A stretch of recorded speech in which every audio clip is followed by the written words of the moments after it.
Welcome to Rewriting Your Reality, a video focused on hypnotic modalities to shift the belief systems that keep you captive. We will explore the journey from being subconsciously programmed to achieving quantum freedom. Get ready to dismantle everything you thought you knew about your own limitations. The mind's power is a historical fact.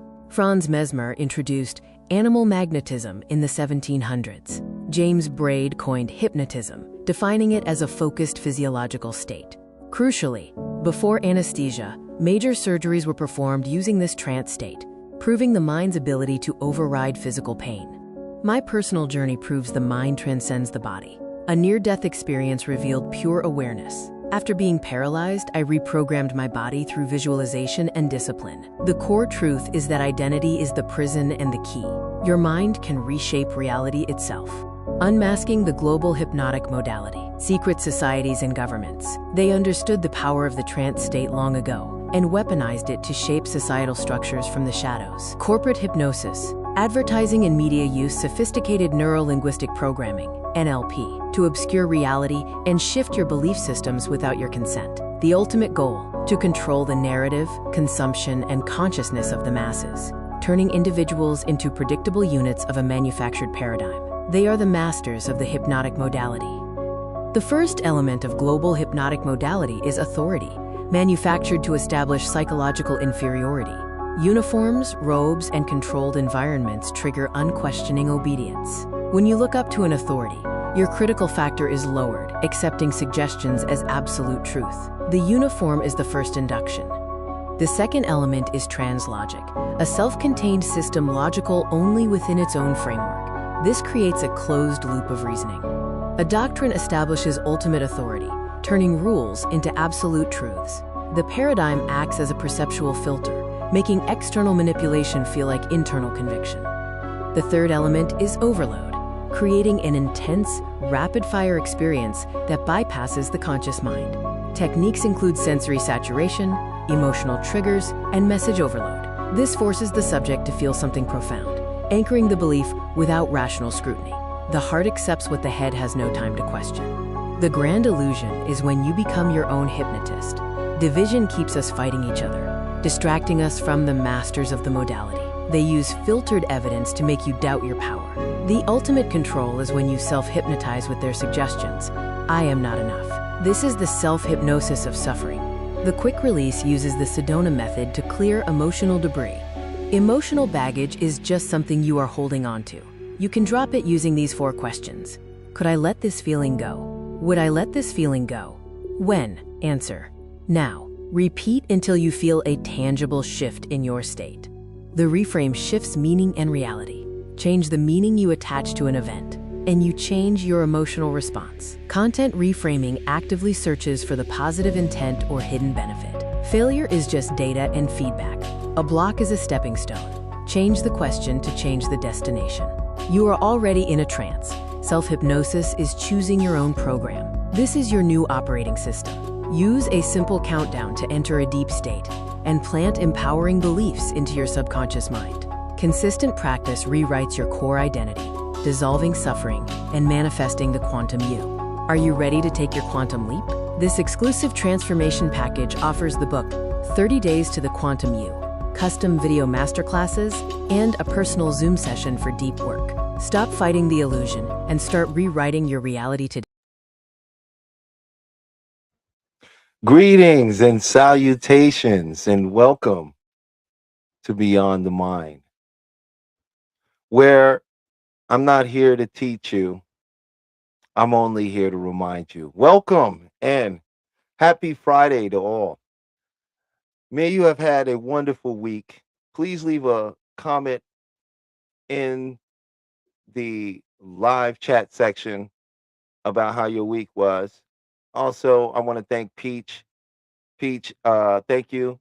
Uh, just got to put that out there. Also, if you're watching on Instagram, if you're watching on Facebook, if you're watching on TikTok, welcome to Beyond the Mind, where I am only here to remind you what a wonderful week it has been.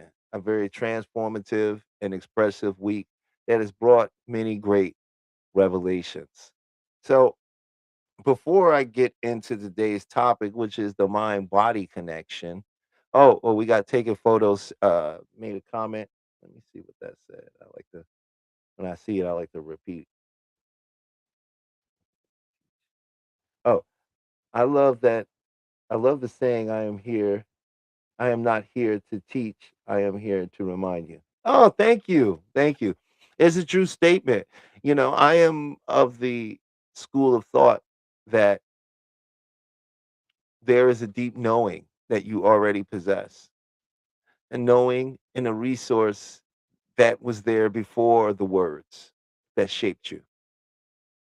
And that program is flawless and it is connected to the very source of all there is.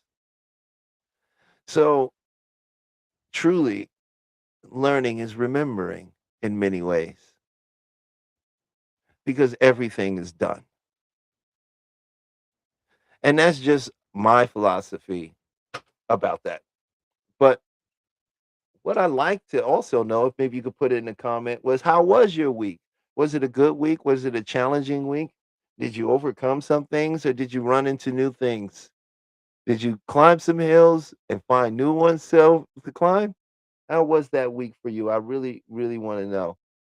So please share in the chat. Also, we will open up the lines for people to come in and share their week and also ask questions and to share. This is a community. We want to grow it. And the only way we can grow it is if we involve the community. So I like to always have the door open for you to come up and express your thoughts and your experience with the rest of the community because the unique fingerprint that is you has lived a life that none of us has lived. And you have learned things that none of us have learned. And when you share those things with the collective, we all benefit. So, getting that out the way, today I thought we go over the mind and body connection. And the reason I felt like that was because we had first of all, let me say this. We had an entire show. Chef, if you're watching, you're loved. We love you here. We'll see you next week. Um, we had a whole show with Dr. Denise. Unfortunately, she wasn't able to make it this week, so we were scheduling her for next week. With as long as everything goes within the flow for her, we will have her here next week. Unfortunately, Chef had a couple things that he had to take care of today. He's in the middle of a some transformative things in his own life that's leading to wonderful development. So unfortunately, he was able to make it, and I also had possibly another wonderful special guest, if they're able to get settled, which is my Gong Fu instructor, teacher, or he doesn't like to be called that Shifu, uh, was going to come on the show today, and and this is a part of the mind body connection. And I just wanted to share the dynamic culture of Kung Fu and how a lot of the internal or what they call internal, my Shifu would say that all martial arts are internal, but in the specific way that it is categorized at this time, that internal methods have a lot of hypnosis in it. It has guided imagery. And if you've ever been a Daiji Chuan practitioner, right, or a Qigong practitioner, you may know this, but never made the association. Because when you're doing these breath works, when you get advanced, you'll be asked to imagine that energy in motion, doing something, going somewhere. And you'll begin to feel that in your body. And this is no different than sitting with me and me taking you through uh, imagery in a hypnotic state.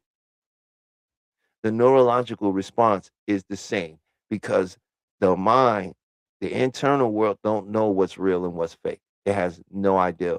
And so when it makes a connection to something, it creates a neural pathway for it in the mind. Right. And when we create that neural pathway in the mind, we've imprinted it there. It's now like a part of us, right? And that thing can be changed, transformed, and rearranged, but we was never really taught that. So the subject for today is body syndromes, right? Really, and the mind body connection, right? And how does that affect us in our lives? And what are some things we can do about that? And how we can begin to identify it? Now, Dr. John Campus had a saying: what the brain can't handle, it puts off in the mind. And what the mind can't handle, it puts off in the body. And this is to say that when we are in our minds overthinking or worrying or stressing or going through the different variations of what some might call negative emotions in the mind, it has to go somewhere. When we have problems or things that we're unwilling or unable to face and deal with, what happens is it gets put off in the body. And that can show up in the body in various ways, right? And what I really wanted to talk a little bit was about those kind of body syndromes, right? And how we get them and where do they come from? And body syndromes comes from the mind not knowing what to do with something. It doesn't know how to process it, so it kicks it off into the body, right? The body moves energy around. Is how we experience the world. So when that energy or that thing gets kicked off into the body, it creates a stagnation in the body of the flow, right? And so what ends up happening is various different things that we go through, depending on what it is, it gets put off into different areas of the body, right? So when we have a great deal of financial pressure that we have to deal with, you'll notice it in your neck area, in your shoulders, very tight, right?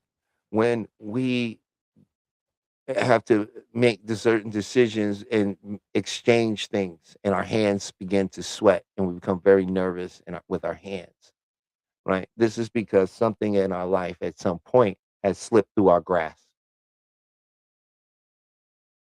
And now the nervous system has this condition where it's like, oh, anything that comes up that has to do with the exchange through the hands, this is where we begin to express those things. And another very interesting thing in how it expresses itself is some men and women experience bad relationships. And what ends up happening is because it's like no one cares, we take on this persona that no one cares about us. What happens is that body syndrome causes us to put on weight in the stomach area,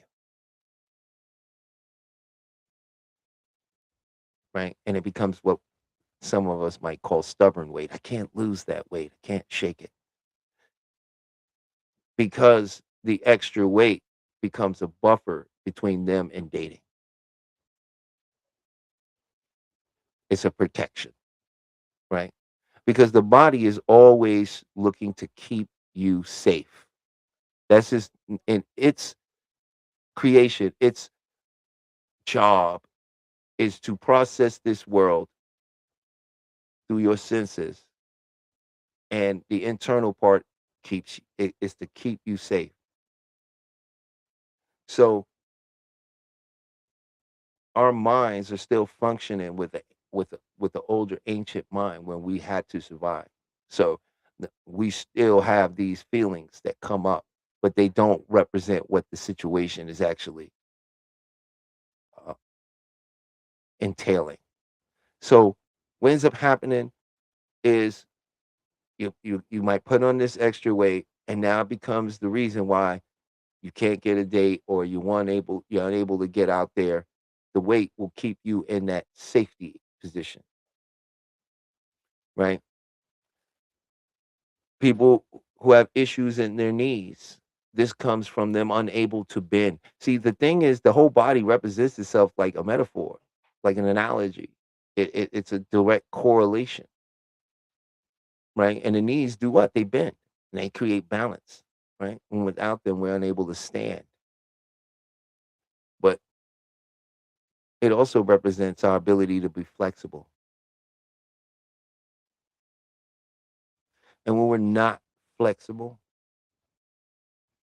right, and we're rigid, this energy gets translated into the knees. And you will find people with knee problems, right?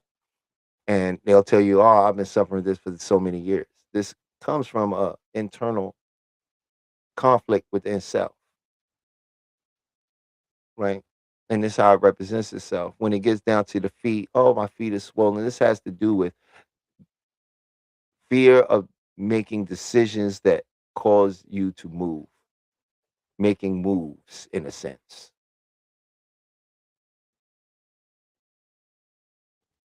And now it gets so deep into what side of your, even down to what side of your body you're having this problem on,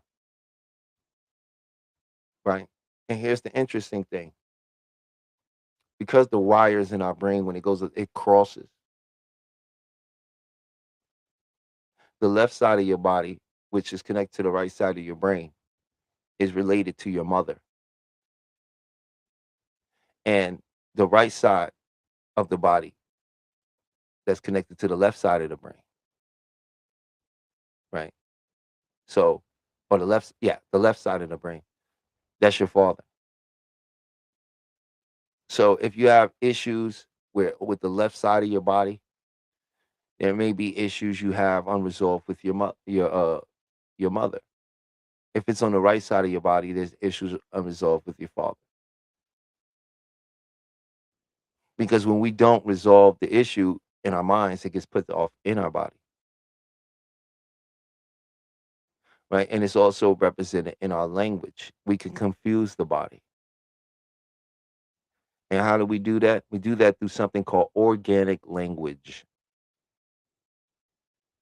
And here is an example of organic language. Man, that guy's a pain in my neck. Ooh, you irk my last nerve. This job is going to kill me. You give me a headache when you speak. This is making me sick. This is called organic language. And when you say this stuff out loud, the body hears it as well. And when you say these things enough, the body begins to accept it. And so we can inadvertently speak illness into our own self, into our own lives, when we don't understand that the language we use is very important. Even Bruce Lee had a saying where he would say, never talk, never say bad things, not even, never say anything bad about yourself, not even as a joke, because you're casting a spell over yourself, right? So the organic language affects the body. Now, if you have back problems, notice what the back is. The back is what? Behind us. It's the thing that people don't get to see, right? And so our back represents the things and problems we don't want people to know about. So when you have a great deal of financial pressure and you're trying to hide it and keep up with the Joneses in a sense, you will find a lot of neck pain back here,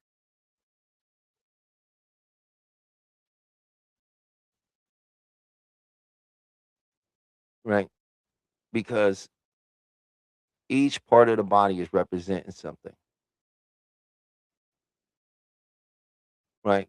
When we're having issues in our sexual lives, in a sense, maybe with our relationships and things, as I said, it will show up in the stomach, but it also show up in the lower back. So also when you're trying to hide finances, that will also show up in the lower back.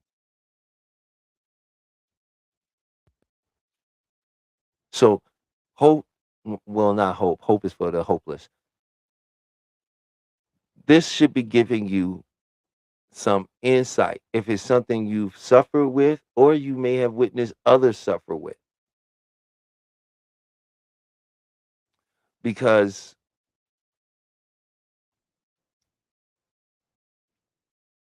our body has nowhere to put it. The energy has to flow. When it does not flow, it will be put somewhere, and it will always be put off in the body. So that's a little bit about body syndromes. Another interesting thing about body syndromes, they come with a caveat sometimes, and it's called second gain.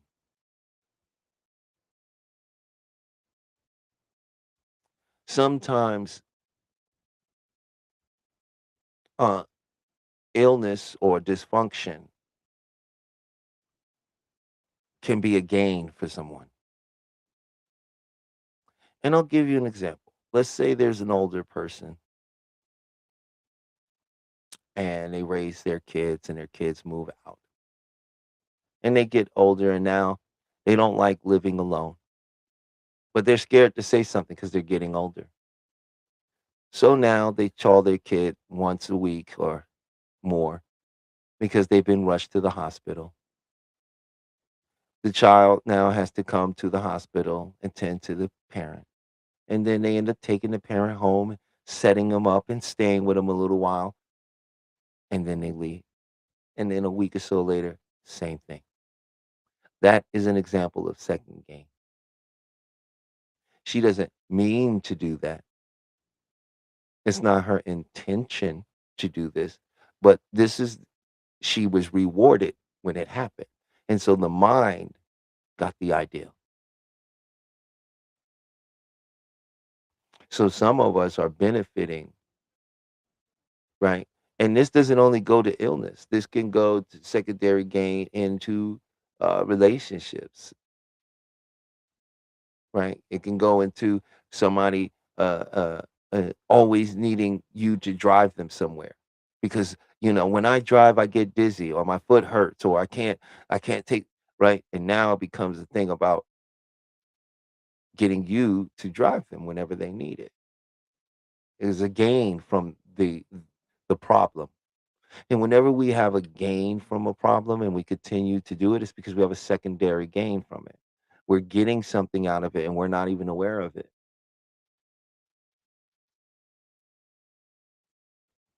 So I wonder how many people have this issue themselves or have dealt with people that has this issue.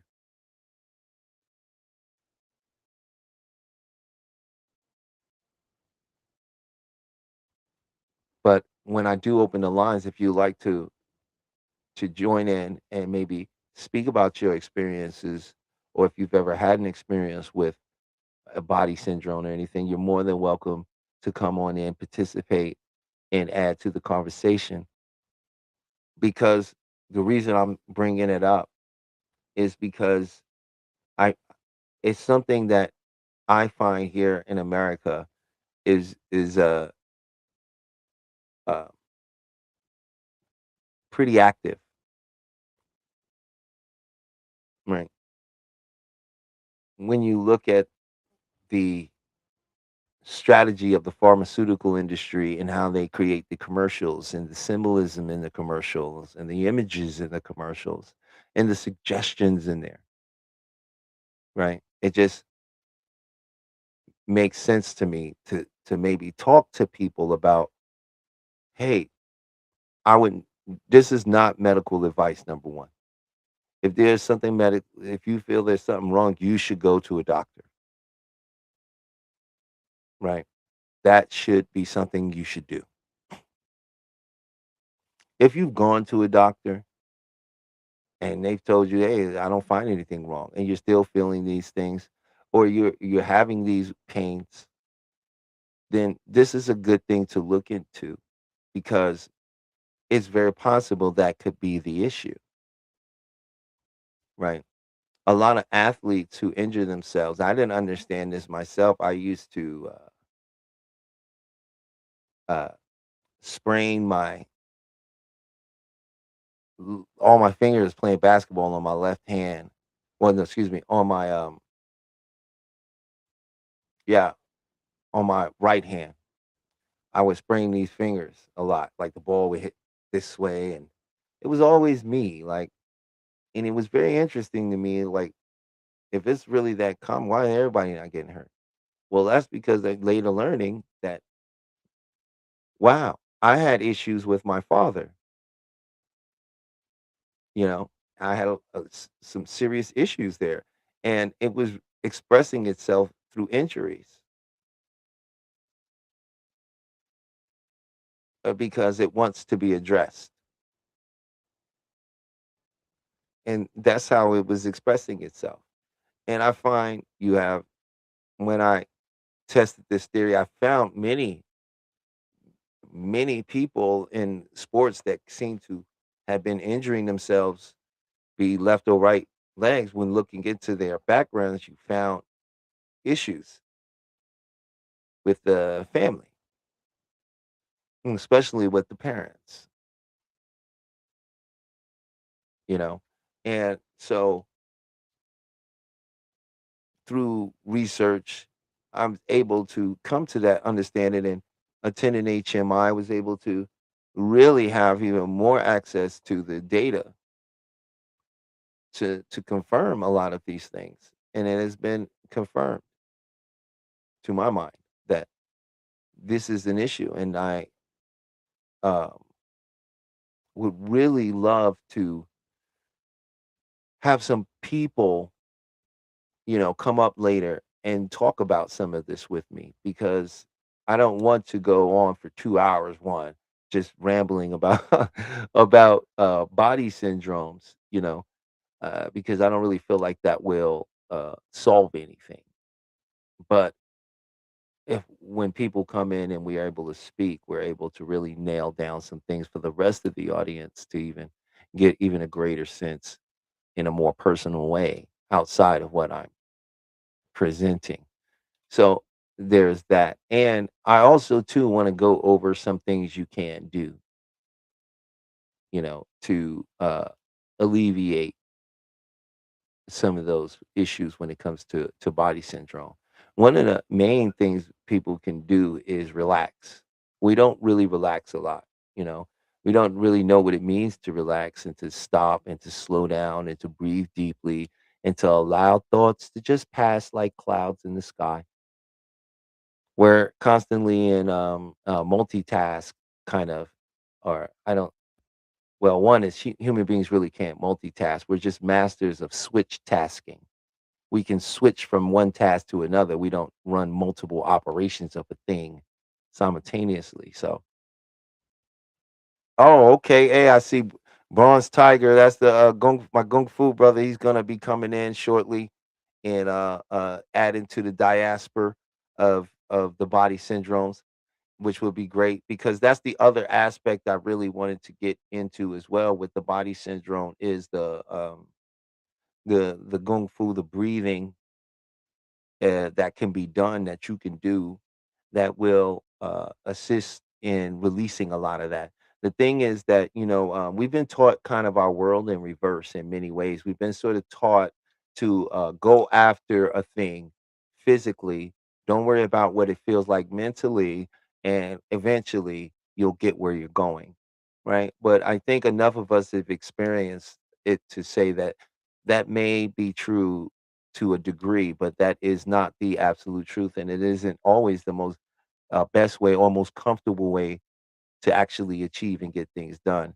And when it comes to uh,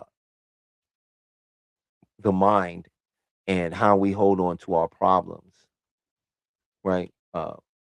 That can appear in a very different way. That is not something you can just push through. And there's a very important reason that you can't just you can't just push through. Uh, your problems like that. You're not going to be able to do it. And the one reason it's just not a push through. And even people who have said, "Oh well, I pushed through." Ask them about their journey and listen to the end of the journey. You know what they'll tell you? It was all odds was against me. I didn't know what to do, and I just let go. They didn't give up. They let go, and then it all worked out.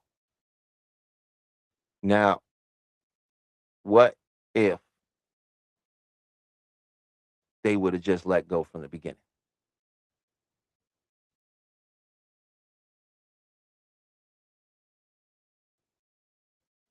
Sometimes you take the roughest road just so you can know you didn't have to take it. And the reason is simple. You see, that's your mind. Let's say that's your mind. That's your mind.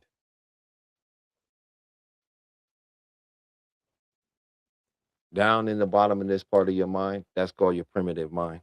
And I'm gonna show you right now why you got your problem. I'm gonna show you. Now, here's an interesting thing. This mind was the first mind that was formed when you was born. That primitive mind. And that mind is compiled of fight or flight. Now, some people could add on and say it was fight, flight, fawn, freeze.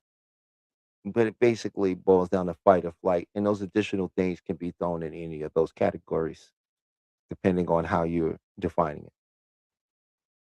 So fight, flight. That's first thing. Here's another thing. The first thing you developed the fear of was, was the fear of falling and the fear of loud sounds.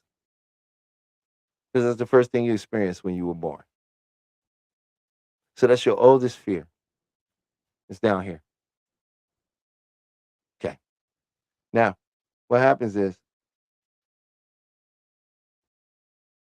fight don't show up the way it did 10,000 years ago. You can't just fight. We live in modern time. You have something called a prefrontal lobe. That's where your morals, art, all this lies there. This wasn't there when the brain first was formed. Okay. It was survival. And the mind learned to do things in a way to keep you alive. So, fight shows up as anxiety.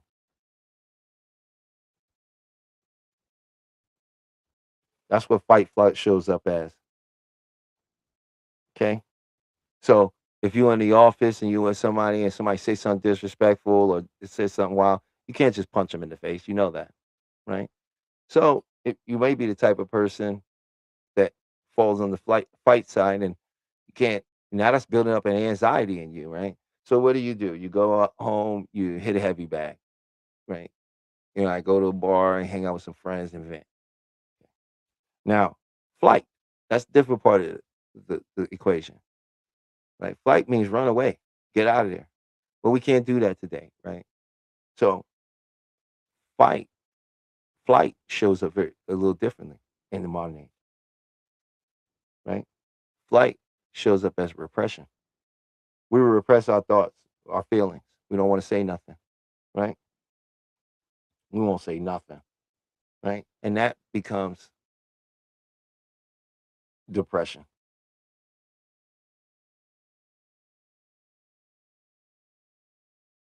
right? That becomes depression down there, right? Now, from the time you born, you develop this. And in between that time, you're developing something called your knowns and unknowns. Okay? And we're gonna say uns and known unknowns is what you would call pain and pleasure. Pleasure would be the known, pain would be the unknown. So, and negative experiences. So, let's say when you were young, you got a piece of some chocolate cake. That was delicious. Yummy. You made a positive association with chocolate cake. It's great. But then somebody, let's say at school, whatever, teacher, right? When you were little, before 8 years old, you were little. Somebody made you eat some vegetables. Maybe your mom, something like, something you didn't like. You just couldn't stand it. So now you created a negative association, right? And even though they told you it's healthy, it's good for you, now you've made a negative association with healthy, good. Okay. Now this is how your mind's working, right? From 0 to 8 years old, this is what your mind is doing. It's making a list and compiling of known associations and unknown. Now, when you before 8, anything authorities say to you, you take it as fact. It goes in. They tell you when you were little, money don't grow on trees. You can't just buy whatever you want. You don't question that. You frame that. Now, at 8 years old, you develop something called critical mind or critical filter,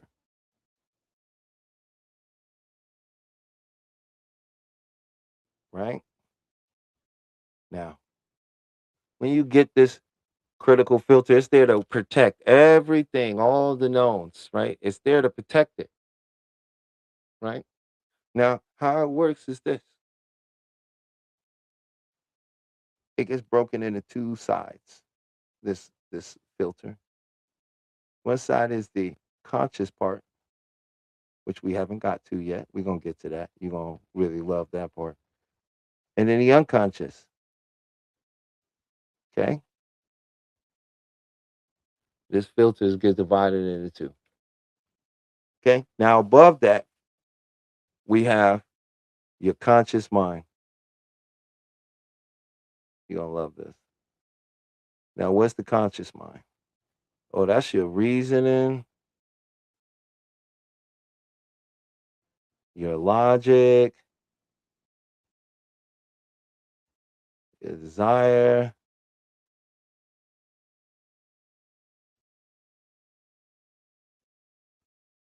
right? Your reasoning, your logic, your desire, all of that is up there. This is the conscious mind up here. Now, seeing this whole mind, let's look at some math here. The conscious part of you, this makes up 12%. Okay. 12%. That's the conscious, right?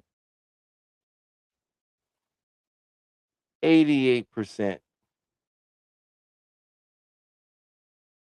That's your subconscious, unconscious mind.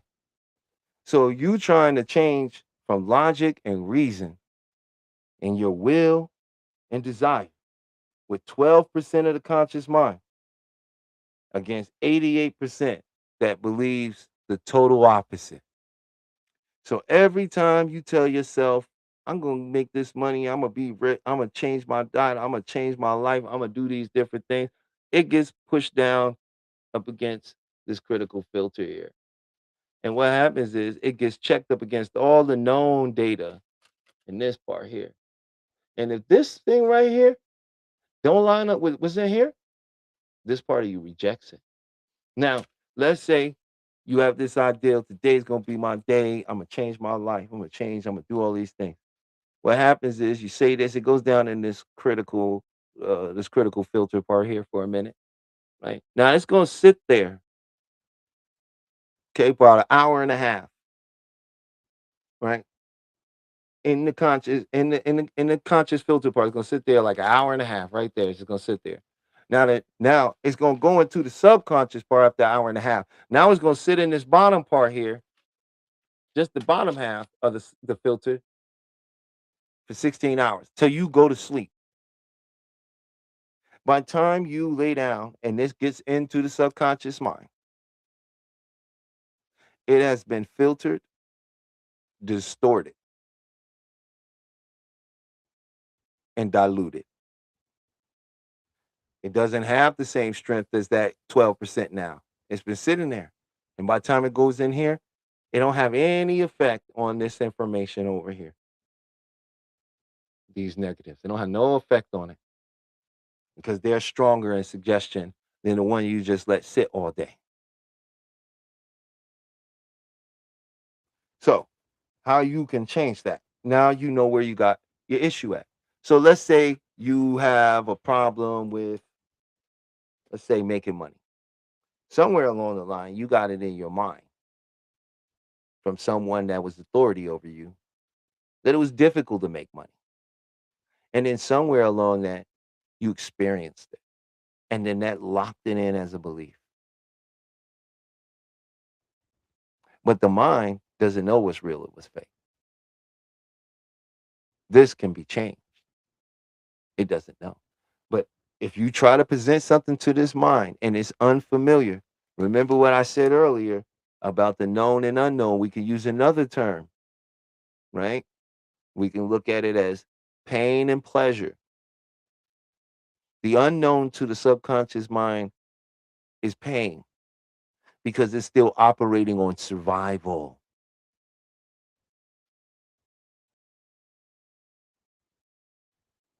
right? So, what you have to do to change it is to work on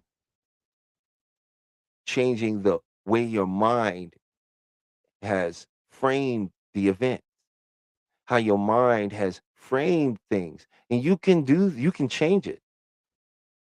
They say you can't choose your beliefs, but that's not necessarily true. You can't just up and consciously do this, but you can consciously work with your subconscious mind to have your subconscious mind do it. Think of how many things you do not do right now that is being done for you by your unconscious mind, right? Not 1 second while I've been on here have you thought about your heart beating and going, did it get every beat it's supposed to get? Not one time did you sit here and go, "Oh, I gotta remember to take breaths because if I don't, I won't be breathing." You're not telling your blood in your body to flow. You're not telling cells to reproduce. You're not telling your stomach to turn the food into energy and then take that energy and put it in an advanced system that pushes it out through every part of the body that is needed, which is every single cell in your body. So there's a lot of things happening that the conscious mind doesn't have to worry about because the conscious mind is the actor. The conscious mind is the actor. You understand? The conscious mind is the actor. The subconscious mind is the narrator and the production team and the prop master and the CGI guy and all that good stuff. The subconscious mind takes everything you see and turns it into something you understand. And that is very crucial to understand. And it doesn't really stray away from our body syndrome topic. It's all very much related, right? Because the more you say to yourself, "Oh man, I gotta work on me. I gotta change that. I gotta fix myself." Well, if you're not broken, what's the body gonna do? It's gonna break so you can fix it.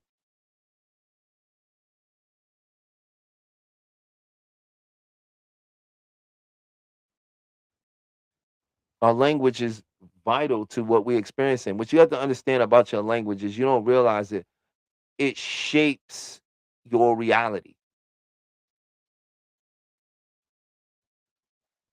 You were born in this world and experienced this world without words.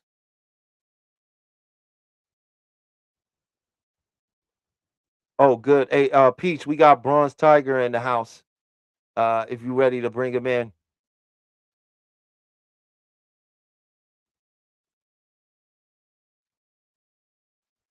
our guest has arrived. I'm just gonna work on that real quick, guys. I have Peach working on it.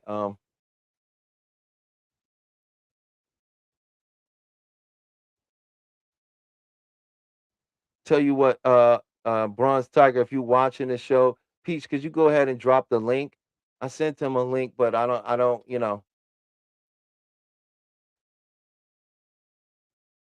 Vibe said, I am now thinking of it. Wonderful. Um, Bronze Tiger, the link has been dropped on the show. If you click on that link, it should bring you right to the backstage. This is gonna be amazing because one is, let me tell you a little bit about this brother. You know what I'm saying? This brother is what I would consider a world-renowned kung fu practitioner.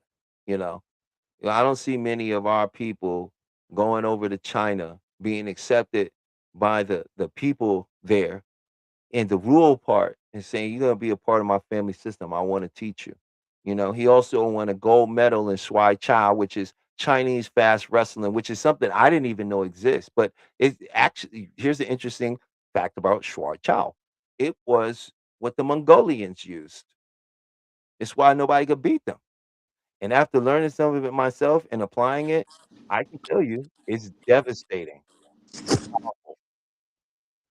Hey, there he is, everybody. We got Bronze Tiger in the house.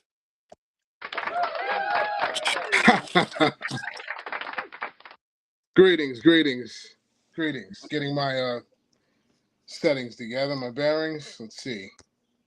All right. Greetings, all.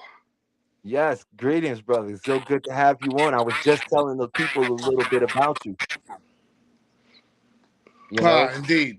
and I was letting them know how you had won a gold medal in China in Shuai Chao, and Hmm. how I didn't even know that there was this thing called Chinese fast wrestling, you know what I mean? Hmm. And that it came Hmm. from the Mongolians, how devastating they were as warriors, and Hmm. I was also sharing with how, you brought some really amazing kung fu practitioners here to America, man, that had not been here before you Yeah. know?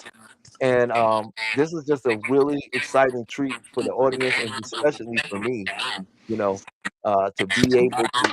This is the, by the way, this person, this man here actually helped me help myself to save my life, to change my life. I really wouldn't be fully the person I am today without him because of him, I got exposed to a whole nother side of the world and life, Um, and I got to live in the school with my brother and get up every morning and train diligently and we had so much fun training and he used to tell me, Doc, stop talking to people, stop. There's too many people because I was so full with joy with it. It helped me. It saved my life in a way.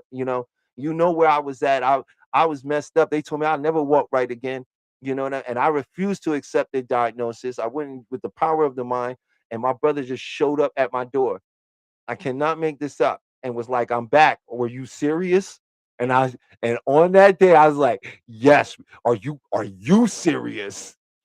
And we went on a what 14, 15-year adventure together in life, just you know what I mean, training and making new friends, and my brother being able to travel over to China and represent for us, you know because my thing was, you brought something we'll never hear about that, you know and our image is a certain way as black men, you know, and and and for you to been able to go over there the way you did, you know, and meet the incredible masters you did, but not in a Beijing city kind of, everybody goes their way, but out in the farmlands. And when I seen the video, I know what I'm talking about. My man was out there in the middle of the sticks. Nobody had a cell phone. Hey, your volume is out. I can't hear you. Uh oh. Oh, there you go. Okay. I hear you. Yeah, off the beaten path, as they say. Right, right. Yeah. Been quite an odyssey.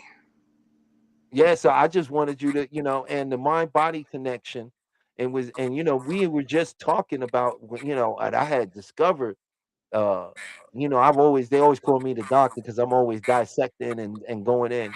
on information, Indeed. you know?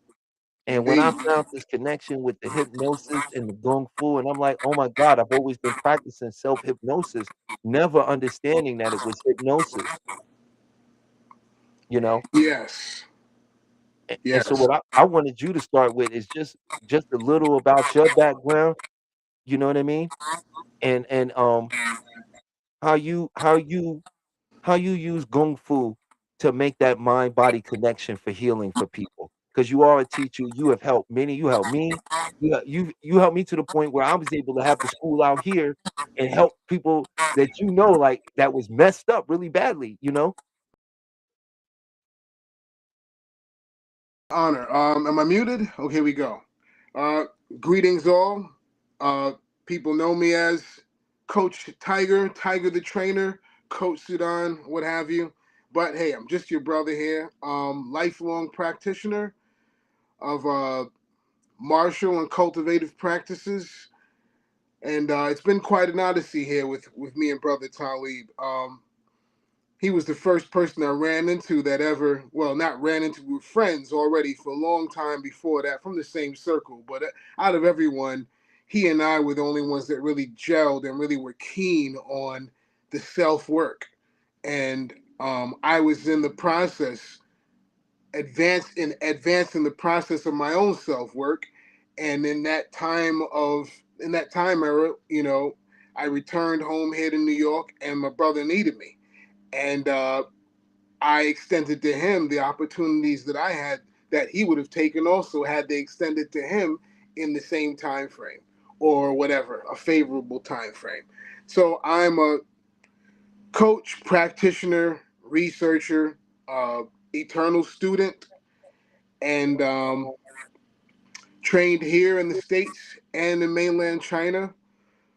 Uh, Specializing in a lot of the internal methods, in particular Xingyi Chuan and Ba Guajiang. Xingyi being a method that's based on Taoist metaphysics and the idea of transformation via the Mm, principle of the five elements, which is what we're building on a lot right here. This is all for the goal of transformation and, ascension. So we've always been cooking on this channel for quite a long time. So with what you're sharing with the people now, brother, it just rings so many bells, and it makes me proud because in some ways you've taken it to another level, thank you, to brother. Thank another level of the self application. All the years of the qigong practice that we did. And when we talked the other night, it just really touched a nerve and hit home. Qigong, of course, Qi is your life force, the reason why you're alive, the reason why you are 98 degrees, the reason why, your internal and external moves, the things that make things move, makes the ant walk, makes the planet rotate. It's the buzz of the universe that live in a tune we live in tune with, and we can also tune in also.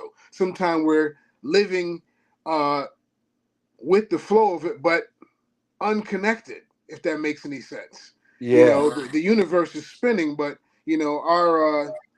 our lives and our aspirations and concerns are paramount, bigger than the planet itself to us. Chi being your life force, and Gong meaning work or practice. We were practicing, you know, life energy. We were practicing cultivation, and a lot of those things involve the breath and the mind leading the breath, and the breath leading the energy and the circulation. You know, some people call it. You could look at it in the realm we're in now as a form of self hypnosis. Other people call it simply visualization. You right. know, both things are catalysts that are related to intent. Do you intend to do some work? And it starts with the intent. And you just feel it in your heart. How about that? You feel it in your heart. It begins in the heart, and then the mind comes in, and then the body follows. You would think that it starts with the thought in the mind, but it's actually the feeling in the heart. The Mhm. intention resides in the heart. To The heart is related to the fight or flight, of course. That's where you feel it. You know, your heartbeat rises. You get that adrenaline dump at a loud sound, or a dog jumps out that's aggressive. And you're like, oh, am I going to fight? Am I going to run? You know, and you get that Mhm. adrenaline dump. You know, the mind processes what's been observed by the heart and makes a decision. You know, so they say the heart leads the mind leads the energy, and the energy leads the body. This Mm. is nothing but our human biological makeup. You have an intention to do something, and that's in the heart. Your mind says, well, this is how we're going to go about doing that. And through the electrical signals and the muscles and, you know, how the body functions, the mind tells the energy, hey, raise the arm to make the phone call to call the kung fu school or the wellness school of Dr. Tawib or what have you. So we've been toying around with this stuff for quite a while. And to your question, asking me how did I use this stuff to uh, do self work and cultivate, you know, you can attest to this because a lot of our challenges have taken place side by side. You were there for a lot of my greatest challenges and vice versa, you know. Yeah. And You know, it's funny you said that because I just shared a story with someone that I was working with, and they had actually, it was from one of the shows I just did recently, and I had a gentleman on there by the name of Mutayel, and he had served, you know, and hmm, so he was using, hypnosis and NLP to help veterans and other people with PSTD, right? But he had lost his dog recently. So you could tell when he was telling the story how it really got to him. And and it made me think of yes, you know, because, if you don't mind, you lost somebody very close to you who hmm, I was very close to, indeed, between the two of y'all changed my life. hmm, And when we lost that person, when they transcended to the next existence, you know what I mean? I didn't really know how to deal with it. It broke my heart. And yeah, the way you handled it, then you made me realize something then that later on became even more powerful, right? Because you honored her. You turned it from a tragedy to a celebration, and you only spoke highly of them, only, and only remembered the good. You know what I mean? Because you said you're gonna honor them, and you wanted to teach everybody else how to do it, so you led by example. And I thought back and I shared this story with them, hmm, which made them reframe how they was looking at their loss, and how at least how they decided to share it. You know what I mean? And and I just wanna say I never get a chance. I'm so glad I get to say I wanna say thank you again. That's another thing as a great teacher you shared with me. You know what I'm saying? That was able later in life, I was able to actually use that to help somebody else. Alright, you can't your audio is out. Do you have earbuds by chance? I do. The muting and the unmuting is happening on the screen. It seems like it's appearing on your end. Oh, it might be the restream, I'm not sure. Um, Yes, I keep seeing a message that says I'm unmuted and then I'm muted. mm. So can Oh, you hear? okay, okay. Yeah, they So they can doing it from behind the scenes because there's like a delay or something when you're speaking, and they were right, an trying to make overlap. sure they could, Got you. clean that up, So and they was the one asking me if you had yes, headphones. yes. Um, in response to that great share, I'll be humbly transparent. As far as how I use this stuff, I wouldn't say I actually used it. I would say that I fed myself a certain diet, certain mental and philosophical diet, and the activities we involved in. That when the situations came to happen, I was I already had access to the tools to process it in its proper fashion. A lot of things, sickness is an interesting thing because some people lose people suddenly. They were fine 1 minute, and the next minute they're gone. Sudden. In my sense, it was a long period of deterioration and a fight for a person's life. My previous spouse. So, interesting things. I did have people around. I did need to set an example, but I won't sit here and take a high seat or a lofty position and say, "Hey, I was able to shine in the most toughest circumstances. I'm this incredible human being." No, I just happened to feed myself a certain diet of mental and philosophical tools that were there for me. And to be honest with you, there were two choices. There was one, go insane from the incredible challenge of it, which is normal for a lot of people, or see clearly. Mm. Um, Sometimes people resist seeing clearly, either subconsciously or unconscious, or consciously or subconsciously. Uh, Seeing clearly might involve letting go. Mm. Very difficult to do. Seeing clearly,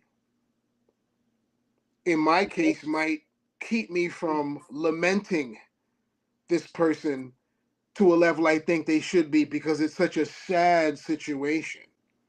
But, and I was fortunate that a lot of things took place. If I had never been in this situation with my spouse, I wouldn't have met the teacher that I had. I would have not been in a position to meet the people that gave me certain tools. I would have not been in a position to return home and connect with you. And my first serious cohort in this research. The first person that took it and ran with it and applied it and manipulated and cracked it open, you know. So I'll say it's good to do what we're doing here, acquaint yourself with positivity, with solutions. Sometimes the usefulness of these solutions isn't evident in the beginning. The time is coming for application. Because, like Bruce used to say, knowing is not enough. We must do. Doesn't matter what you know if you can't apply it. And sometimes you'll apply it out of cleverness, and other times you'll apply it out of necessity/desperation. And the beauty of that is, in desperation and a bit of cleverness, that was the biggest gift, to see what it all meant. Mm. You Mm. know, to see what it all meant, to see the purpose, to say, "Oh wow, there's a reason behind all of this." What did Pink Floyd say? It's another brick in the wall. That is the construction of me. All these different bricks and different components that we know. Now, us being martial practitioners, anybody who lifts weights or dances. I mean, imagine a ballet person. The first time they try to do a plie on their toes, they probably break their feet. you know, uh, you know what I mean? Lifting weights are micro tears in the muscles that repair themselves. And there's a metaphysical and mental and philosophical body of ours that has that same element. The Mm. micro tears that are repaired to be stronger. Mm. You Where know, would you suggest somewhere, let's say, for people out there listening, where would you suggest somewhere start, and if they wanted to take martial arts and start training and using it with their meditations and adding on, because I'm gonna be honest, not everybody likes to just hit the gym and push up and do pull-ups and stand on these machines. Some mm, people are looking for that connection. I always found I love kung fu because it's a mind-body connection. You will get in touch with yourself in ways you didn't even know you can get in touch with yourself, you know, when you're doing these things and you're training it.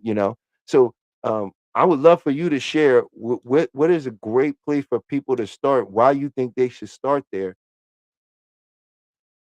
I would say that a good place to start is to, we scroll and zombie out on stuff every day anyway. You know, start doing that with things that are beneficial for you, like, you know, this program or other things that will help you, and start to uh, notice things that you like. Some people love Kundalini yoga. Other people love Pilates. The what our motto is always get up, get out, and do something. We've never been really evangelists. Get out and do something. Um, Start researching. Start looking at different martial arts. Uh, Something might just sing to you. Say, "Wow, I really like Wing Chun for some reason. I just like it." You know, and we were in this thing of internal and external, all these different things, but there really is no separation. So you just start doing some research, and the first thing is to pick something and get up and do it. If you live in a town where there's only a judo school, go do judo. Don't be like, I really want to do dragon style kung fu or something. I'm gonna wait. Why wait? It's all the same, because what happens is a lot of these people in the different disciplines, they end up relating with each other anyway. So the Mm, idea is to get up, get out, and do something. But you can research, in particular, you can research cultivative and internal, quote unquote, martial arts, even though that statement is kind of a misnomer. Because the idea is you want to get involved with something that unleashes your personal power, that becomes a personal power program. And that's what I've emphasized. Kung Fu has a thing called Taolu. You know, in karate they call them kata. Taekwondo they call them forms. Forms where you're shadow boxing. There's no one there, but you're moving, doing solo practice and solo movement. Now, mhm, in one sense, people can say, you need contact. You need contact to get good. You can't get good by yourself. But one of the right. hardest things to do is to be by yourself and be at peace with yourself. Mm, So solo practice actually is golden, because you're training to defeat your previous self, not really anyone else. So investigate and discover things that become a personal power program. It's not about whether you can beat Tim, it's a matter of, can you beat yourself mm, and improve yourself? Can you find your own personal power? So I find with Taolu and Qigong, you're doing your own self alchemy. You're doing your own personal alchemy. When you're doing a form, wherever the power points in that form, you know, those power points are not power in general. That's your power when you're practicing it. right. So finding that inner self, that personal resilience, that personal power program. Basically, find something that sings to you, and don't go into it just thinking, "Oh, whose ass can I kick?" Mm, Because there's only one ass you need to kick, and that's your previous self. You yeah. know, so it's And all about how you enter into it. It can anything can serve that purpose. I wouldn't say any particular one, because any particular one can do the same trick, from Brazilian jiu-jitsu to shuai jiao to whatever the case may be. Because the bottom line is, you're facing your strengths and weaknesses, you're stepping out amongst others and being transparent to say, "Here, I'm here to learn something, improve, and share something." And that is a bold step. That first step usually is the beginning to an odyssey. mm, The beginning to I have people who are from other methods that we both have that look in our eye that's common, that we both have that spark, like, wow, I found something. I found my thing. Find your thing. That's why they call it martial art, because art is about the expression. You know, uh, People say, martial arts is just, you want to do fighting. Martial arts is an art. Fighting is an art too, but the art, a part of it, is the personal expression. And that's the part that's golden because, yes, we want to be able to handle business when the wolves are at the gate and when diplomacy fails. But you know who you're around and with and allied to and also possibly against every second of every day? Yourself. Doubt, uh, shyness, you know, past wounds, depression, what have you. That's the greatest battle you could ever win. Harder to win than against any other person because, I mean, let's keep it real. We're in the age of hot weapons. The best self defense method I know of usually starts at like 40 caliber, goes up to 50 cal, then goes up to, missiles and ordnance. If we're really keeping it real here. But is that all of the aspects of life? Are those the toughest aspects of life? Mastering your inner space. When Hickson Gracie's son died of a drug overdose, he couldn't really jujitsu that stuff. He had to go within. So I would say just research the world of martial arts itself. There's so many. Go with what is in reach, what's accessible to you. Do your research, and it doesn't have to be the only one. It can be boxing. I'd say boxing is great for everyone. It's something you can find everywhere, and everything emerges from boxing anyway. Because we defended ourselves by using our hands to put space in between whatever the thing is. People say grappling was first, but no, striking was first. You put your hands up and defend yourself. Then, it's a wild animal, then came weapons that put some space. So martial arts originally came from us defending ourselves from wild animals. Then rival human tribes, So that's my advice for that. Do your research. There's a lot of arts there. Look what's in your area and look what you have. Look at what you have the best quality of access to. If it's an online program, that's great. In person is the best. It's not the only thing, but I would say just do research and study, just like you studied which way you would want to go in working with yourself. Is it going to be Reiki at that time? Is it going to be some NLP?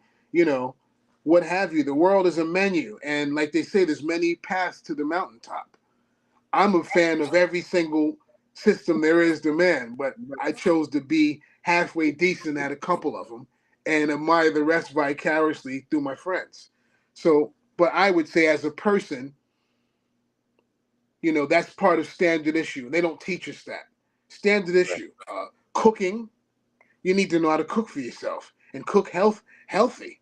Art, you need to know how to express it, have an outlet to express yourself. Paint, sing, play a drum, personal expression, physical training, mental and physical toughness is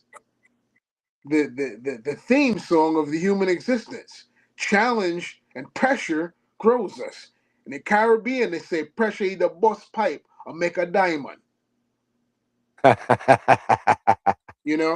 So Yeah. it's all philosophical and perception. All of our challenges are gifts. Because guess what? After that, you're stronger now. You're physically stronger. You're mentally stronger. You're philosophically stronger. And these things equal, in my experience, to a clearer perception. Oh, this is another version of one of these. I've seen this before. Imagine if you hadn't seen anything before. How would you get stronger? Imagine if there was no pressure. How would you get stronger? There was no gravity. How could you stand up? How could you get back up? So wow, it puts an incredible value. If you didn't hit the bottom, how would you ever get to the top? It puts an incredible value on falling. It puts incredible value on reframing what you think is happening to you. Yes, and in our early studies, Todd, we dealt with that yin yang principle, that duality, and that was our first real immersion kind of almost a one size fits all to any situation you could think of. But we are human beings, and application is no walk in the park. You could know it very well. Know, okay, I know, but this is, yeah, but nothing. Right. Right. It's the same. Oh, but yes, you too. But yes, him too. You got to show up. You don't have to. You could choose not to show up. It'd be a pity and a shame, because when you show back up, you're immediately of service and use to others to share your experience, you know. And this is the key, to And martial arts opens up the door to make very unique and incredible friendships. You know, they don't really talk about all the friendships you can make. You people really just stereotype and think you're going to be in a bunch of fights all the time, trying to prove that you got some style that's better than everyone else's. But really, it's a journey of self development, and you find many other people on that road. You know, and it can really expand your horizons beyond what you believe your life could be when you start dealing in that, because it takes certain type of individuals that have a particular type of thinking that pursue that in the first place, you know and um I just want to say thank you, because this has been a wonderful so far, just hearing you share this viewpoint. This is from a real certified, he don't like saying it, but it's a fact. It's a fact. He's a certified master of Kung Fu. This guy, he got the paperwork. He did years and years and years. Listen, I tell people all the time, you really want to be good at you could do anything with just doing it 20 minutes a day. That's it. That's all it takes. 20 minutes a day. But here's the see. You want to be good, you want to be really good, you're gonna have to throw some obsession in there. You're not gonna get where you wanna go without being a yeah, little obsessed over it, so, yeah, yeah, you know what I mean? And that healthy obsession creates something great, and when we look at anybody we think is great, when you look at LeBron James, Michael Jordan, you look at, Michael Jackson, all these people, they had some obsession with what they were doing, you know? They didn't sacrifice a party. Parties didn't have the value as the obsession did. They didn't sacrifice the friends. The friends just didn't have the obsession. And when you add a little sprinkle of obsession on whatever you're doing, you're gonna do it exceptionally well. indeed, indeed. Having access to yourself, you know. I think a lot of what you're sharing is alleviating the scenario of not having access to your own self in your time of need, and how you create that pathway. You know, this is an interesting build because people will find what we've done, a lot of it incredible, and this and that, but it's a very humble odyssey. We've placed some things in ourselves that is almost more uncomfortable than being lost, because now you know, and you can't retreat back to ignorance. And that's been an extreme challenge. You know what this situation is. You know that everything happens for a reason, quote unquote. All these mantras, all these aspirations. But we are human beings. You know, I've been to the point where I didn't want to be knowledgeable. I would rather not know that, but I already know better. So I'm not allowed to go that route, you know?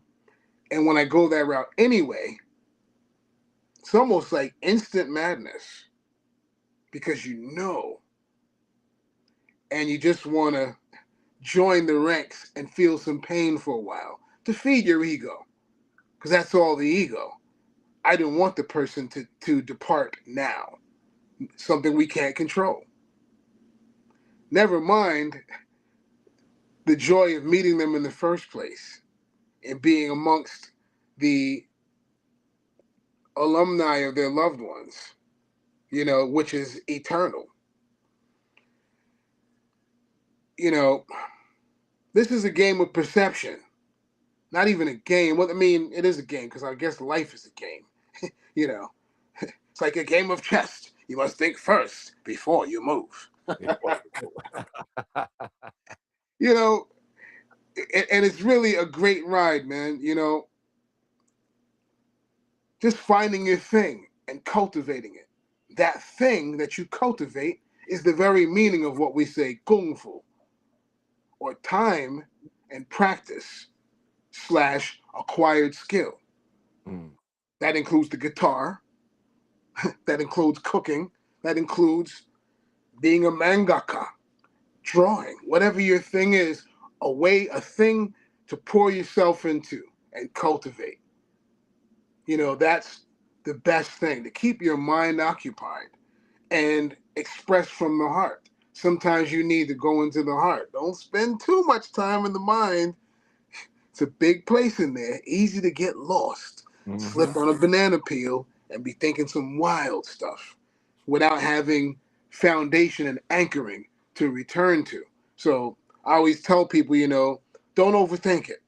Sometimes you can sit and we know this inner space is more grand and larger than the outer space, and they don't know how big that is. You know, Right. Yeah. You know you what know, else too, man? I wanted you to before because time. I'm looking at. I'm like, wow, bro. We done ate up. Time is moving. This is when we get beautiful. up, time It's a great speeds up. conversation. To be honest with you, When we get up, time always speeds up. We used to it do speeds me up. So we used four to be training. We look four up. hour, It's 5 hour 4 or training 5 sessions that feel hours. like 10 minutes. Yeah, we like, bro. We just started. Let's go to. It's like, The sun's coming up, but and we're not tired. I wanted to also talk to you a little bit about the program you've been putting together. And how people can get in touch with you because you are a trainer in Kung Fu. You do help people and you do have a program. And, you know, we want to spread the word of the program because it's a beautiful program. More people need to see you, get to know you because they can come to you and get a whole nother level of well being and treatment that is much needed in this time of high stress and anxiety and poor health, you know? And so, I'm gonna go ahead. And I'm sort of being a lot quiet here because you dropping jewels, and I just agree with everything you're saying. So, but I do want to not waste my all the time because I want you to talk about what you got going on with your program. You can share why you're doing it, however you want to discuss it. But we got to get what you're doing out there. For the time being, you know, the bulletin board for my hub will probably be right here with Brother Talib.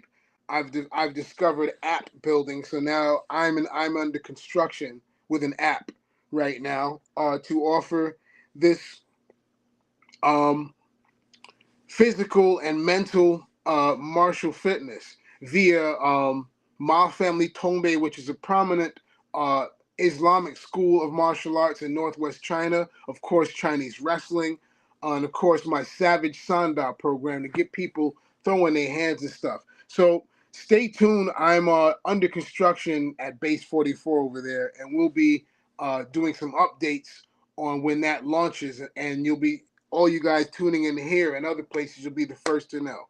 But right now you can contact me on my Facebook uh, page profile at BronzTiga,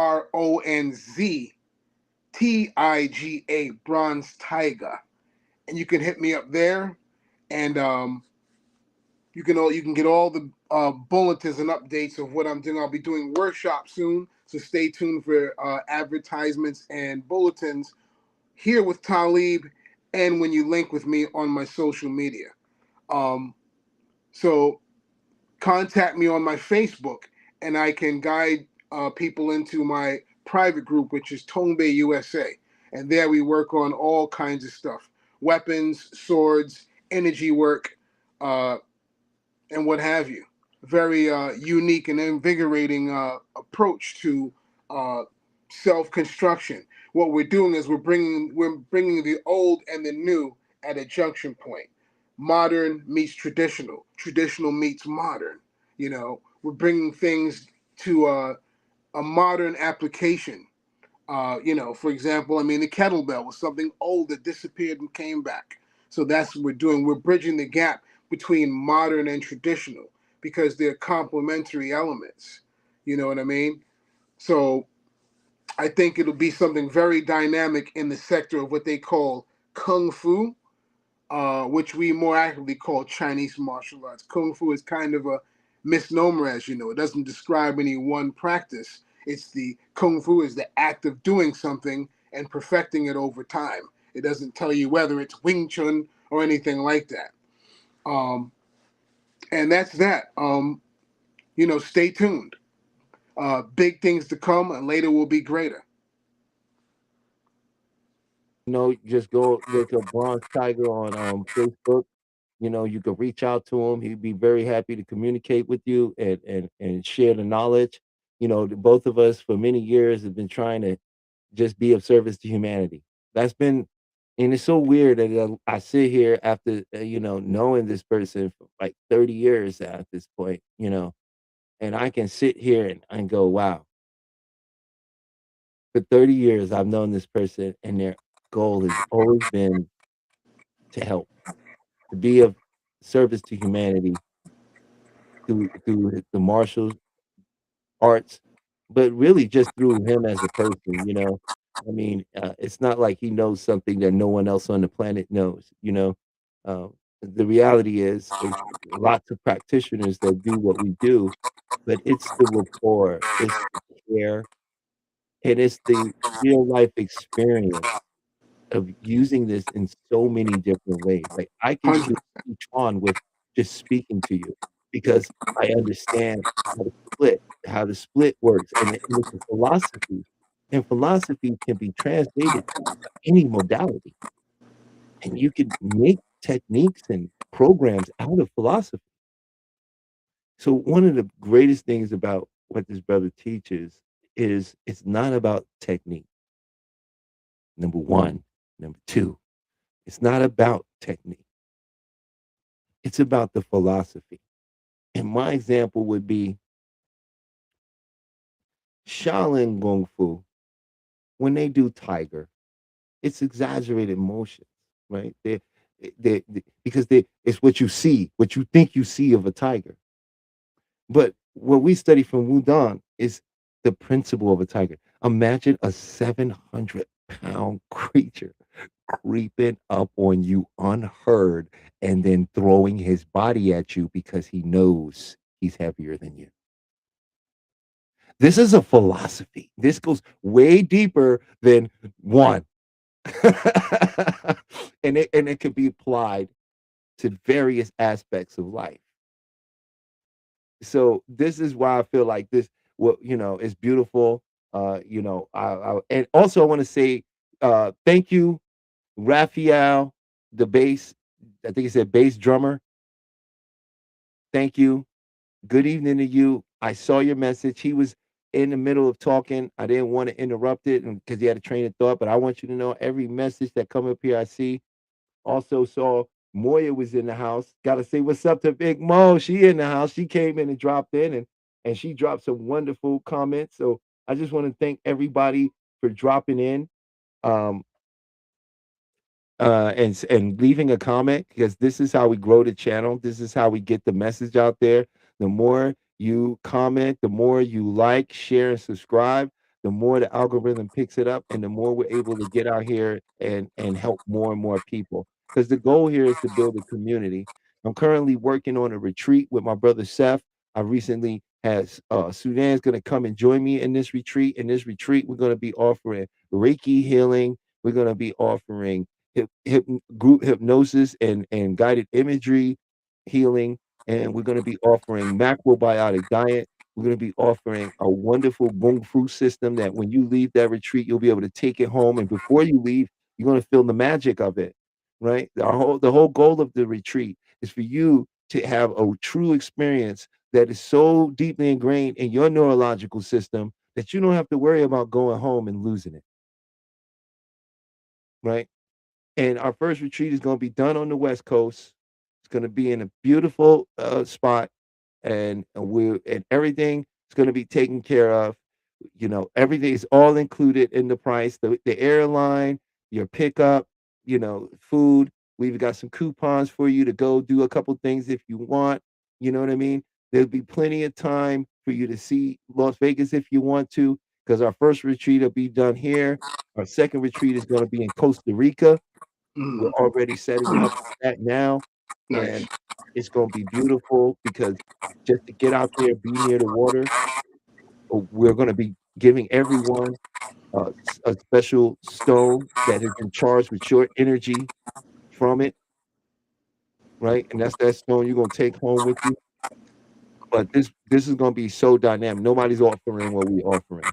You're gonna have masterful Reiki. We're gonna teach you how to touch your own energy, see your own aura, get in touch, how to do proper qigong, how to actually let me tell you one of the fundamental things I learned that I'm so thankful for when it came to that, and that's posture, Mm.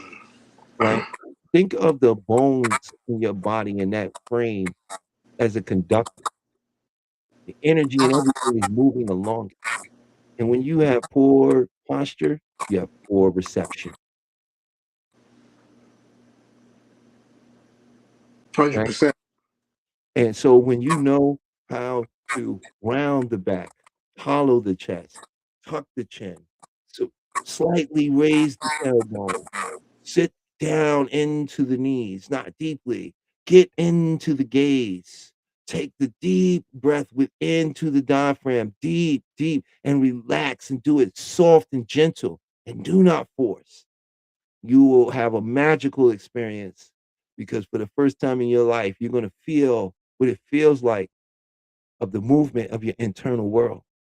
You're very disconnected from it now. And you're experiencing it through emotional outbursts and stories that are shaping your reality. You think you have to think outside of the box, but I'm here to tell you there is no box. There are only dots. You're making a box out of it. So that's what we got coming down the pipeline. You know, me and his brothers working together. We're gonna be working together behind the scenes to bring you some more incredible things. You know, and the real goal here is to build this community and to give you tools that work. Indeed. You know, I remember the first time I did qigong. I didn't have to do qigong for a week to feel how qigong really worked. Once I got in the correct posture and was shown and told what to do with by a good teacher that really understood, had rapport with me, so he knew what he was looking at. He knew what he saw. He could feel what was going on with me internally, right? Which meant he could tell me, correct me, help me. First day, I could feel it. The the heat, the wooziness, right? The legs shaking like they're gonna give out, but they never do. They never give out. And I realized what I felt was energy moving through my legs for the first time. That's what it feels like. We're so disconnected from our internal world. And so the Kung Fu with the hypnosis and the Reiki and a proper diet, you're about to become a Super Saiyan. You're about to get on the level you want to be on. And as my brother was telling you earlier, it's about your state. You trying to this is where you trying to change yourself. You like, I want to be better. So you look at the results of what you think better is. Then you start taking actions and then you look for a change. But you're still doing that from the same place of the person that doesn't do it. You got to step into the person that does it. You got to embody them by how they feel, how they respond. And then you don't have to think about the next action. The next action is natural. That's why they mean by free will, but you don't have free will.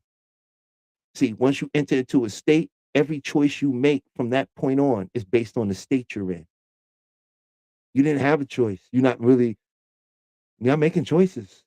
You answering multiple choice questions that's been given to you already. But when you change your state, then you have different choices because the choices you make are based on the state you're in. Don't believe it? You tell me when you was really upset and acting on your emotions that you made good decisions. It don't work that way, right? but nobody gave us any tools to really get in touch and control ourselves, right? Because we come from a different class of, we don't live in the same time. See, as we progress along, we become more and more thought, more and more spiritual, more and more immaterial. Look around you. Your money was physical, it's paper. It's no longer digital is thought. It's in the ether. You know what I'm saying? We used to collect a bunch of DVDs. Why? Why do we need that now? Right? We used to have these photo albums, these physical pictures. We don't need that. We get this little device and it has lifetimes of pictures on it because it can hold more information, more than the physical could ever do. So we are entering into that real era of the ethereal because we are seeing the things that we value are becoming more and more thought processed than a physical thing. And that's why what we have to offer right now is so valuable to help you change where you are right now. And like I said, you don't need a week to see a difference.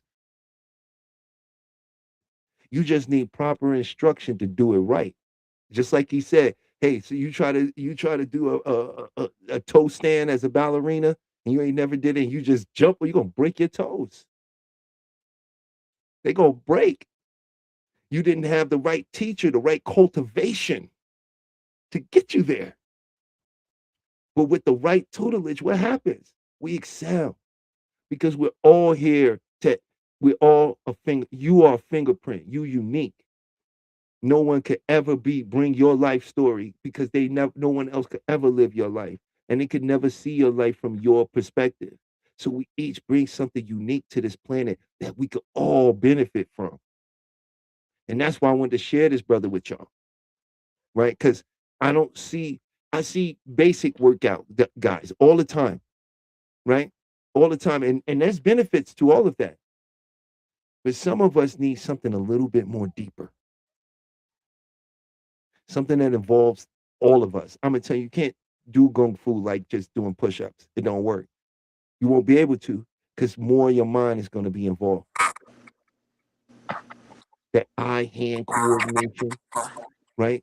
Distancing, timing, and then feeling what it feels like to do it right. Please, And please, brother. and the best feeling of all, to touch your own personal power. Your own personal power, where the real you actually resides within you.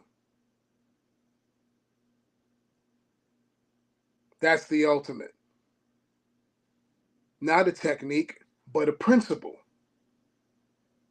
Like the brother was illuminating earlier, not the technique, but a principle. Because a technique, uh, let's say in the physical world, a technique can miss.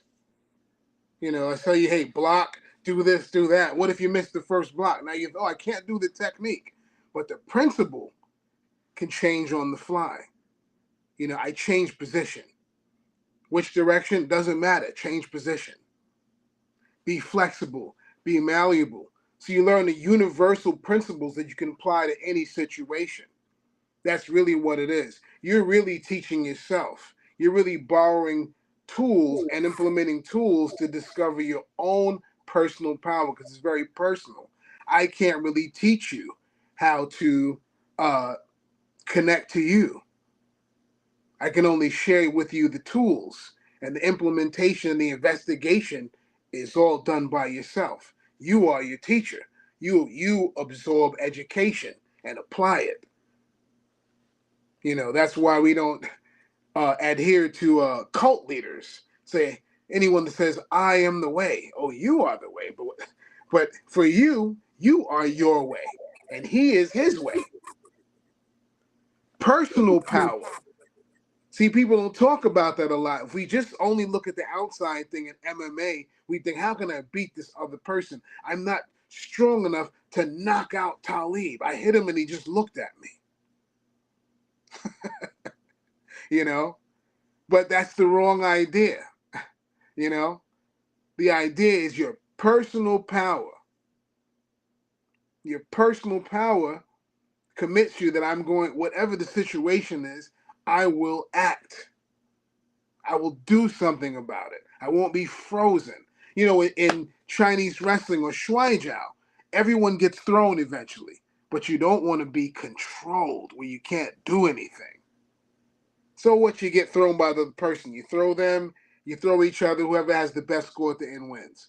But if the person shuts you down and you can't do anything and they're just controlling you, that person could be life or an experience from life. It's controlling you where you can't do anything.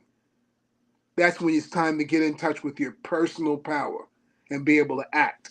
You know, bravery is one thing. Sometimes bravery is intelligent, sometimes it's foolish. But courage is always golden, because courage is the ability to act even when you are afraid. You can still act. You're not frozen.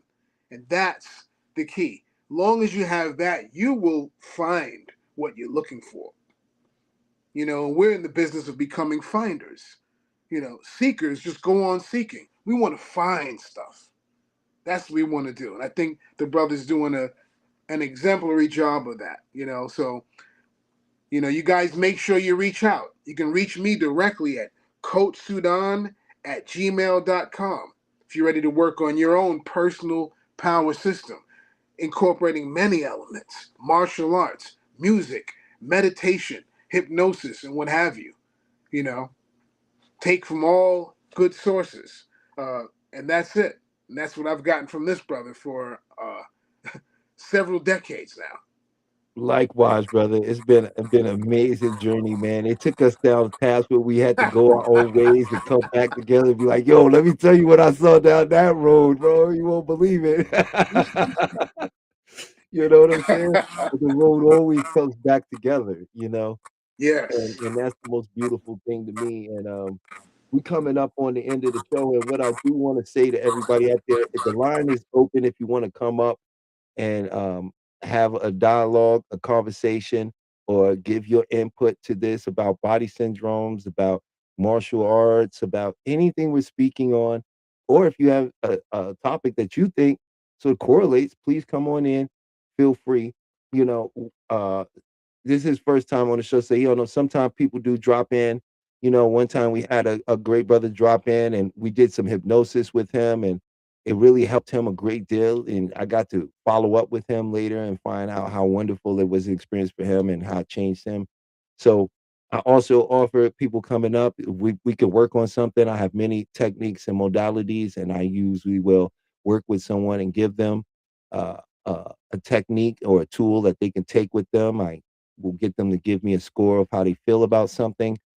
If it's from 1 to 10, 1 being the lowest, 10 being the highest, and then we do the technique and see where the number is at after that. Number goes down, and then it's like, wait, the number went like now that's called a noticeable shift, a noticeable change, you know.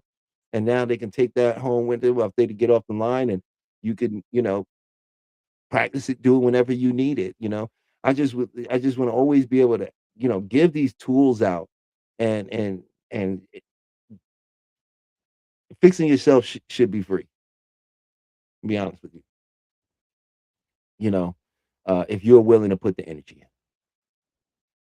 you know, there's a lot of techniques out there. There's a lot of things you can do that will work with your mind, right? And if you're watching this show, somewhere in your own unconscious mind, because you brought two minds to this show today, the conscious mind and your unconscious mind.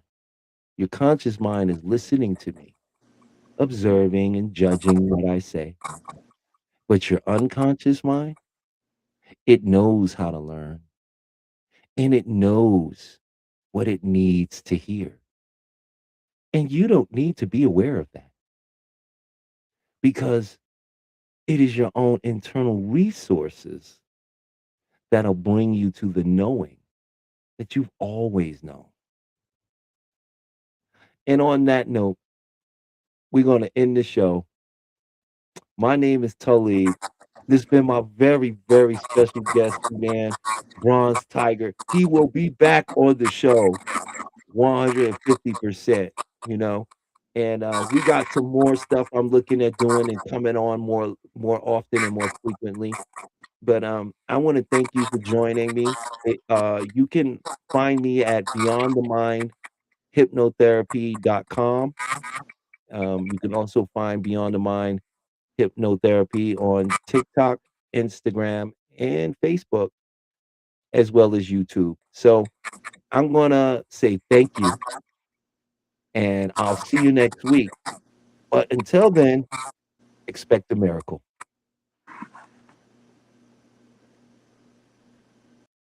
Welcome to Rewriting Your Reality, a video focused on hypnotic modalities to shift the belief systems that keep you captive. We will explore the journey from being subconsciously programmed to achieving quantum freedom. Get ready to dismantle everything you thought you knew about your own limitations. The mind's power is a historical fact. Franz Mesmer introduced animal magnetism in the 1700s. James Braid coined hypnotism, defining it as a focused physiological state. Crucially, before anesthesia, major surgeries were performed using this trance state, proving the mind's ability to override physical pain. My personal journey proves the mind transcends the body. A near-death experience revealed pure awareness. After being paralyzed, I reprogrammed my body through visualization and discipline. The core truth is that identity is the prison and the key. Your mind can reshape reality itself.